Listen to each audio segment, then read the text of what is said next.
That my father is a complete embarrassment. Those were the exact words my son said into his phone, standing not 10 feet away from me in the driveway of the house I was about to lose. He didn't know I could hear him, or maybe he did, maybe that was the point. My name is Walter Kinnaird.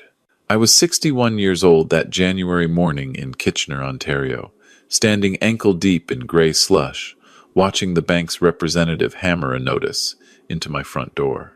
34 years I'd lived in that house. My son Nathan had taken his first steps in the living room. My late wife Catherine had planted the lilacs by the front porch the summer before the cancer took her. And now a man in a cheap parka was bolting a foreclosure notice to the oak door I'd sanded and stained with my own hands. Nathan had driven up from Toronto that morning. Not to help, not to offer support. He'd come because his wife Ashley had apparently insisted he deal with the situation before it became a liability for the family's image. Nathan was 34 then, a junior partner at a Bay Street investment firm, and married into money so old it had its own wing in the Royal Ontario Museum. He stood by his Range Rover, phone pressed to his ear, speaking to someone I later learned was his mother-in-law. No, we're handling it. I'll get him into some kind of rental. Maybe Hamilton. Somewhere out of the way. The last thing we need is him showing up at the Granville event next month, looking like... He glanced at me then, saw me watching, lowered his voice. Look, I said I'd handle it. That my father is a complete embarrassment doesn't change the fact that he's my problem to manage. My problem to manage. I'd worked as a structural engineer for Halverson Industrial for 29 years. Solid company, I thought. Good pension plan, or so the glossy binders had promised. Then came the 2008 contagion, a decade late and twice as mean. Halverson's parent company in Calgary collapsed in the autumn of 2023, taking the Ontario division down with it. The pension fund turned out to be less funded than advertised. 30% of what I was owed, payable over a schedule so slow it felt like a mockery. Catherine's medical bills from the final year of her illness had already drained our savings. I had refinanced the house in 2019 to cover the last round of treatments. When the pension went sideways, I couldn't keep up with the payments. I called Nathan that October. I didn't ask for money. I want that on the record. I asked him if he knew anyone, anywhere, who might need a senior engineer on a contract basis.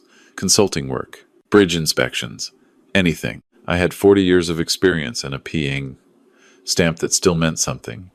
He said he'd ask around. He never called back. In December, I sent him a letter. An actual letter, because he'd stopped answering my calls. I explained the situation plainly. The foreclosure date. The timeline. I asked if I could stay in his guest room in Rosedale for a few weeks while I got back on my feet. 2 paragraphs. Catherine had always said my letters were too short, too practical. This one was both. He replied through his assistant. By email.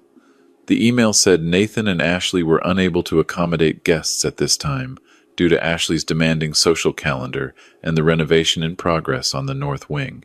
They wished me the best in navigating this difficult transition. The North Wing. My son lived in a house that had a North Wing. So there I was in January, watching him bolt his way through a phone call while the bank took my home. When he finally hung up, he walked over with that practiced look I'd come to know, the one he'd learned from his father-in-law, a mixture of forced patience and barely concealed disgust. "Dad," he said, "I found a bachelor apartment in Cambridge. It's month to month. The first 2 months are covered. After that, you'll need to figure something out." "Cambridge," I said. It's all I could manage on short notice. I looked at him, really looked. His cashmere overcoat, his Italian shoes getting ruined in the slush. The Range Rover idling behind him, burning gas at $30 an hour because he couldn't be bothered to shut it off. "Nathan," I said, "I heard what you said on the phone." Something flickered across his face. Not shame. Calculation. "Dad, it's a complicated situation. Ashley's family, an embarrassment," I said. "I didn't mean it like that." "You said it twice." He sighed. The sigh of a man inconvenienced by his father's feelings. "Dad, you have to understand. Ashley's parents host people. Senators. Deputy ministers. The CEO of the Bank of Montreal was at our Canada Day brunch. I can't have you showing up in your Sears windbreaker telling stories about the Sudbury nickel mines. You have to understand how that looks." "I understand how it looks," I said. "Good. So we're on the same page. No, I said. We're not. I took the keys to the Cambridge apartment out of his hand. Then I dropped them into the slush at his feet. I walked past him, past the bank's man still working the doorframe, and I got into my 2012 Chevrolet Silverado. I drove to my brother Douglas's place in Guelph. Douglas was a retired welder, 68, a widower like me. He took me in without asking a single question, except whether I wanted mustard on my sandwich.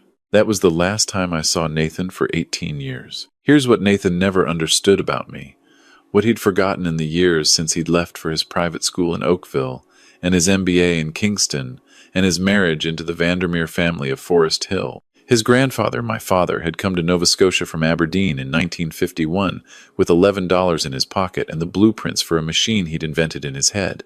He couldn't afford to patent it. 3 Americans eventually did. My father died thinking of himself as a failure. I grew up swearing I'd never make his mistake. The foreclosure, the pension collapse, the son who called me an embarrassment, none of that broke me. What it did was remind me. I'd been sketching something in the margins of my engineering notebooks for almost 15 years before Halverson went under. A modular reinforcement system for aging concrete infrastructure, bridges, overpasses, parking structures. Canada has more crumbling concrete than almost any country on Earth, and the inspection and repair industry was stuck in 1987. I'd shown my concept to the executives at Halverson twice. Both times they'd smiled, patted my shoulder, and filed it in a drawer nobody ever opened. 3 weeks after I moved into Douglas's spare room, I walked into the Business Development Bank of Canada branch in Guelph with my notebooks under my arm. I was 61. I had no house, no job, a Chevrolet Silverado with 240,000 kilometers on it, and an idea that nobody else wanted. The loan officer was a woman named Priya Ramanathan. She was maybe 35. She looked at my notebooks for 20 minutes without speaking. Then she looked at me. "Mr. Kinnaird," she said, "why hasn't anyone built this?" "Because the people who could," I said, "don't need to. And the people who need to can't." She approved a startup loan of $95,000 against my remaining pension payout and Douglas's co-signature, which he offered before I'd even asked. I rented a unit in an industrial park off Woodlawn Road. I hired a retired machinist named Eamon Fitzgerald who'd been laid off from the same Halverson collapse, and a young engineering graduate from the University of Waterloo named Jasmine Okonkwo, who'd been turned down by 11 firms because she didn't have Canadian experience, whatever that was supposed to mean when she'd done her entire degree in Waterloo. We called the company Kin Reinforced Solutions. I kept it small on purpose. I'd seen what happened to companies that grew too fast on borrowed money. The first contract came from the region of Waterloo.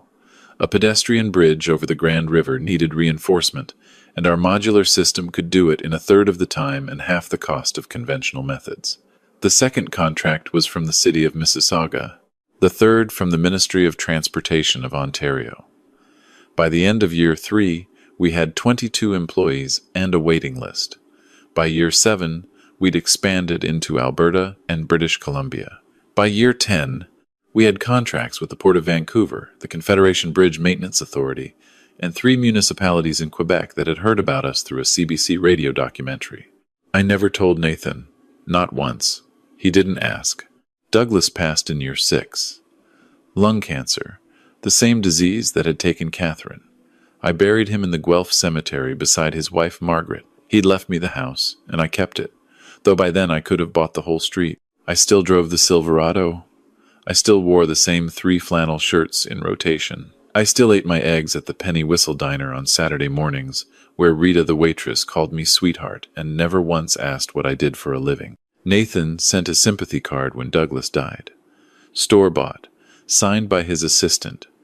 I read it twice and filed it with the email from the North Wing. I was 79 years old when the offer came.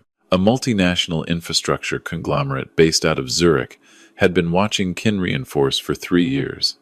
They'd approached us twice before, and I'd said no. The third time they came with a number. 142 million Canadian dollars for the company, its patents, and its licensing portfolio. My lawyer, a sharp young woman named Fatima Benkirain, walked me through the terms over 3 weeks. The Zurich firm wanted me to stay on as senior technical advisor for 2 years, a condition I accepted, and they agreed to retain every single one of my 187 employees at their existing compensation or better, a condition I refused to negotiate on. Jasmine, who'd become my chief operating officer over the previous 15 years, got a stake in the sale worth $11 million. Eamon, who'd retired by then, received a bonus of $400,000 because I could, and because he'd been there from the first week. Priya, the loan officer who'd trusted me when nobody else would, had moved on to run her own consulting firm in Toronto, and I quietly wrote her a letter of thanks along with a check for $50,000. She sent it back, uncashed, with a note that said, "Mr. Kinnaird, you've already thanked me. You built the thing."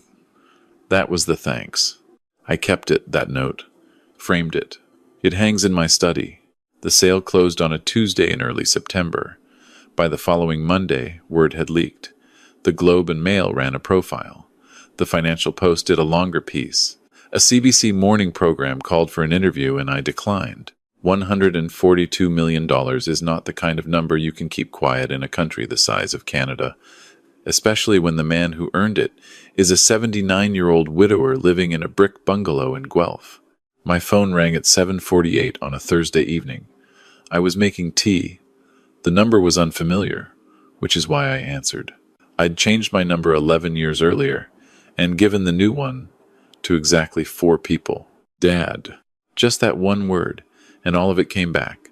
The slush, the north wing, the keys dropping into the driveway. I set the kettle down. "Nathan." "Dad, it's me. It's Nathan. How are you? Jesus, it's been so long. How are you?" 18 years, I said. Give or take. I know. I've thought about calling so many times. I can't even tell you. Life just gets It gets away from you. Ashley and I have been through a lot. The kids are grown now, Dad. Liam is 24. He just finished his articling. Madeline is 21. She's at McGill. You'd be so proud. They ask about you. Do they? Constantly.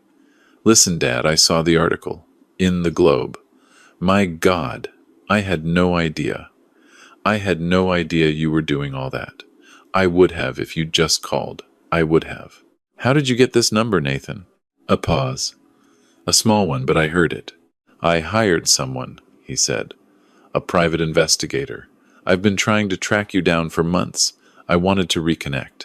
I've been thinking about you a lot. With Ashley's mother passing last year, it made me realize. Months, I said. The Globe piece came out 8 days ago. Another pause. Longer. Dad, can we meet?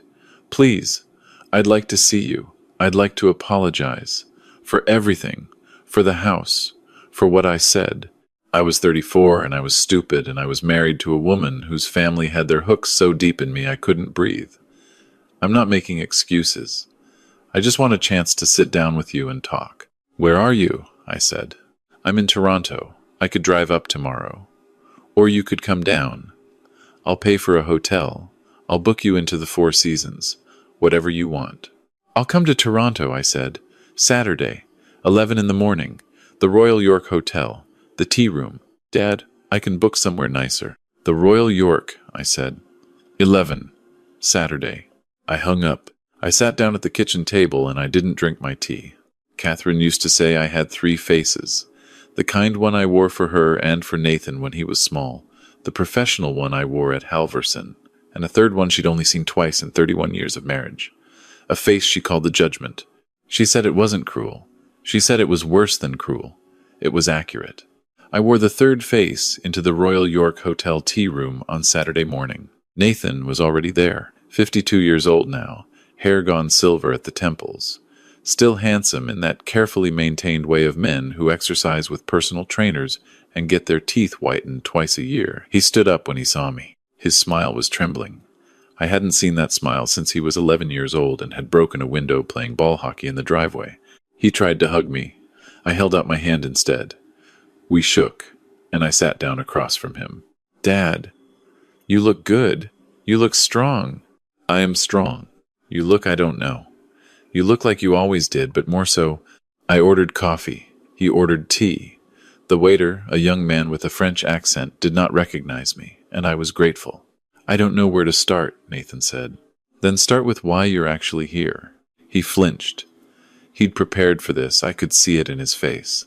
He had an order of operations, an opening, a middle, an ask. He'd rehearsed, probably with a therapist or a consultant or whoever rich men paid to help them rehearse. I'm here because you're my father, and I made a terrible mistake 18 years ago, and I want to make it right. You've had 18 years to make it right. I know.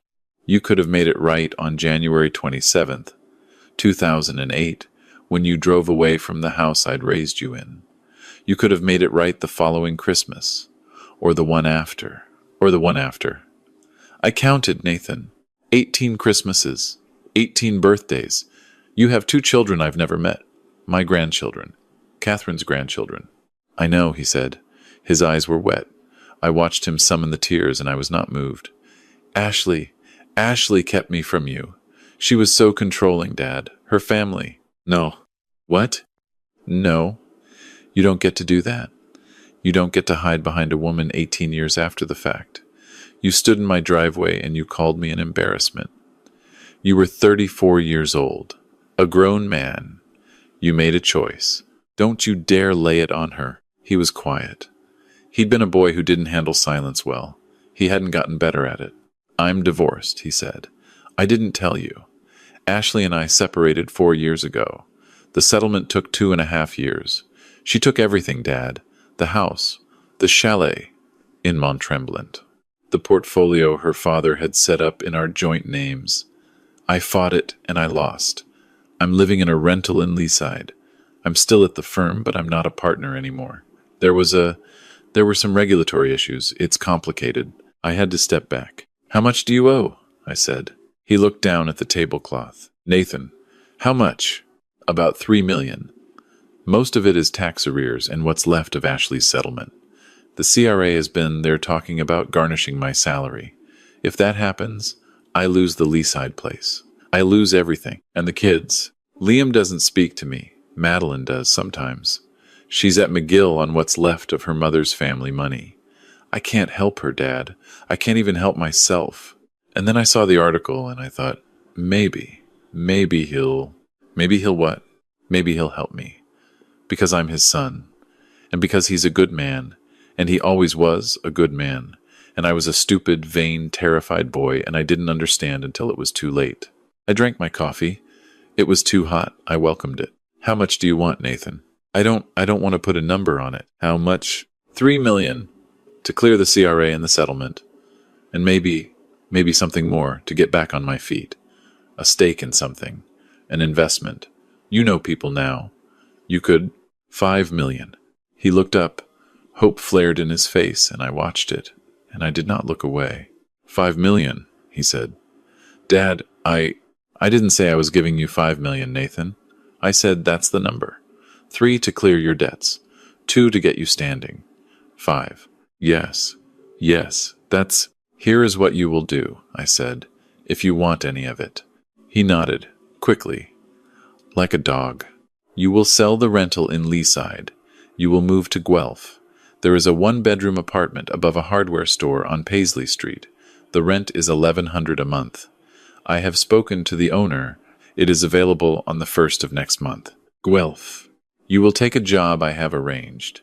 It is at the Region of Waterloo Public Works Department. The position is as an administrative coordinator for bridge inspection scheduling. It pays $54,000 a year.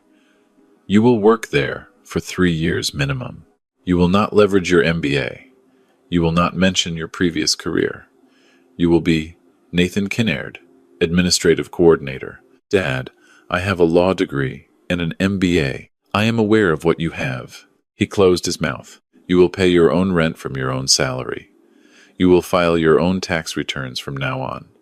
You will make monthly payments against your CRA debt from your own income, which I will not supplement. The $3 million to clear your settlement and the tax arrears I will pay directly to the Canada Revenue Agency and to your ex-wife's lawyer, not to you.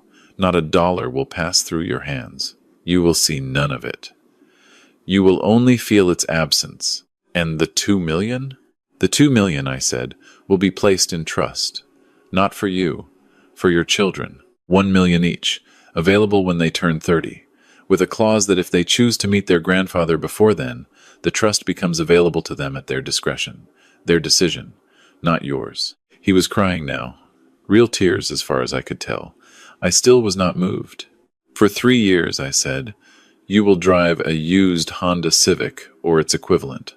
You will shop at No Frills. You will pack your own lunch for work.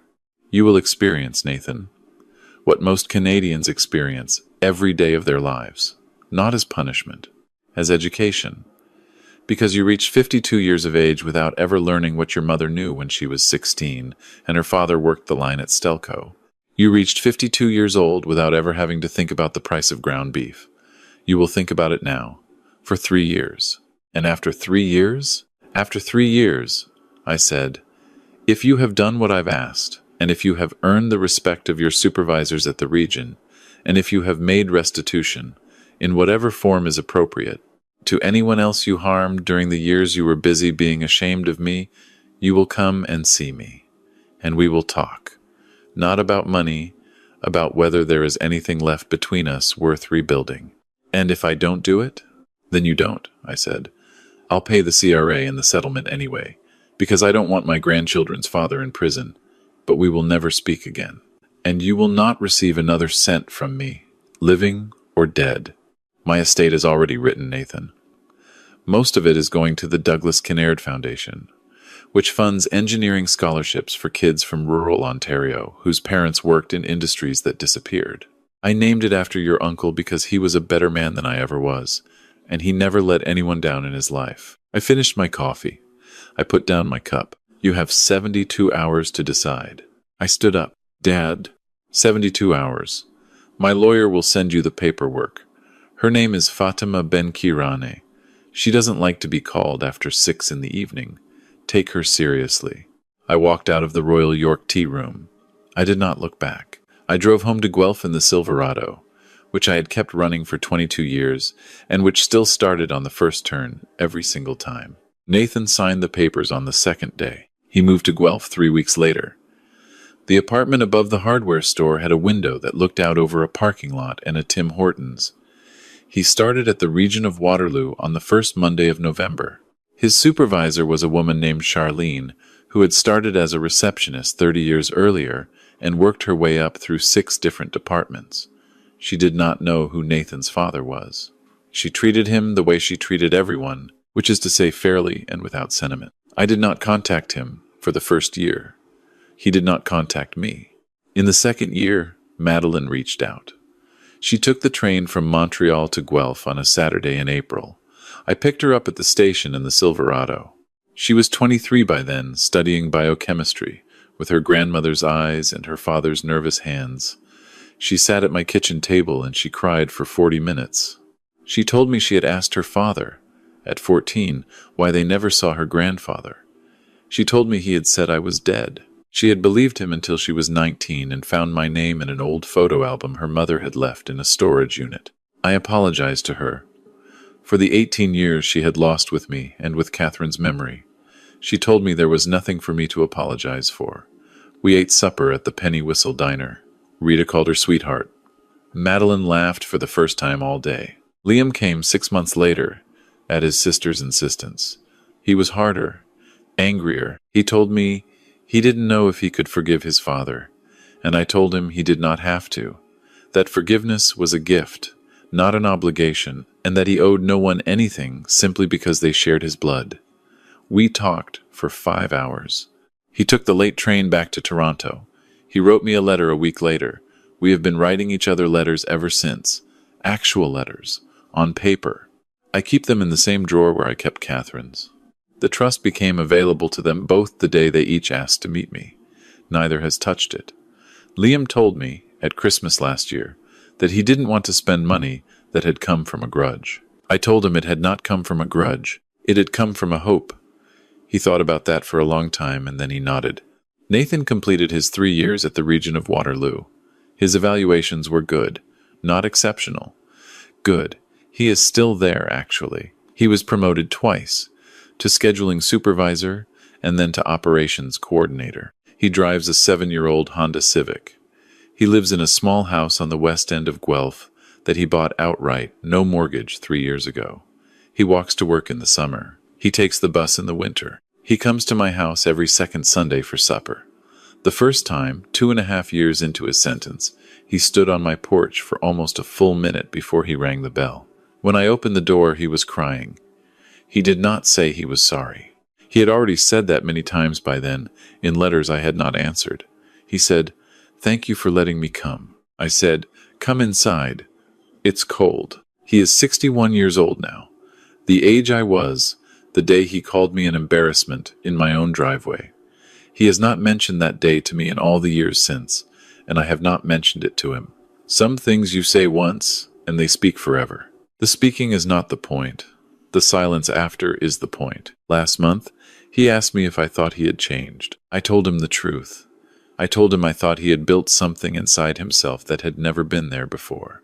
I told him I thought his mother would be proud. I told him I thought his Uncle Douglas would have reserved judgment but would have bought him a coffee. And I told him that I, for my part, was still working it out, that some wounds don't close all the way, and that this was not a failure of love but a feature of it, that I was glad he was my son, that I was glad he had come home, but that the man who had stood in that driveway was not dead, exactly, and would never be entirely gone, and that he and I were both going to have to live with that for the rest of our lives. He nodded. He said he understood. I think he did. For the first time, I think he really did. The Silverado finally gave out last autumn. 291,000 kilometers. Nathan drove me to the dealership in his Civic to pick up the replacement, a used 2019 Silverado. Silver, with a bench seat, because I'm an old man and I like a bench seat. On the drive home, he was quiet for a long time. Then he said, "Dad, I'm glad you didn't buy something fancy." I said, "Son, I never was going to." And we drove home through the cold, clear Ontario afternoon, two men who had lost almost everything and found some of it again, on a road that neither of us could have imagined 18 winters ago, when a young man said a cruel thing to a phone and an old one heard it and did not. In the end, let it be the last word.